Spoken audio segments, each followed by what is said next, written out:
জানেন কি পশ্চিমবঙ্গে জগদ্ধাত্রী পূজার প্রচলন কে করেছিলেন? আসুন এই ভিডিওতে সেটি জেনে নিই। নদিয়ার রাজবংশের ইতিহাসে এক বিশেষ অধ্যায় কৃষ্ণনগরের জগদ্ধাত্রী পূজা। শোনা যায় প্রায় 2 শতাব্দীরও আগে রাজা কৃষ্ণচন্দ্র রায়ের সময় থেকেই এই পূজার সূচনা হয়।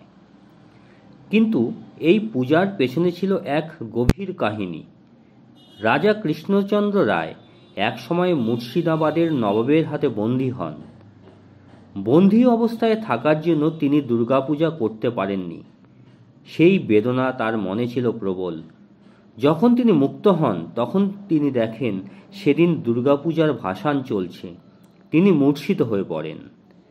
সেই রাতে তিনি স্বপ্নে এক দেবীকে দর্শন পান। সিংহ বাহিনী চতুর্ভুজা, হাতে শঙ্খ, চক্র, ধনুক আর বাণ। দেবী তাকে আদেশ দেন, আমার আরাধনা করো।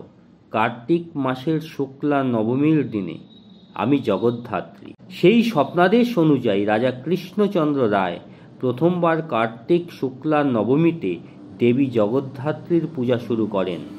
আনুমানিক 1762 সালে রাজবাড়ির অন্দরে।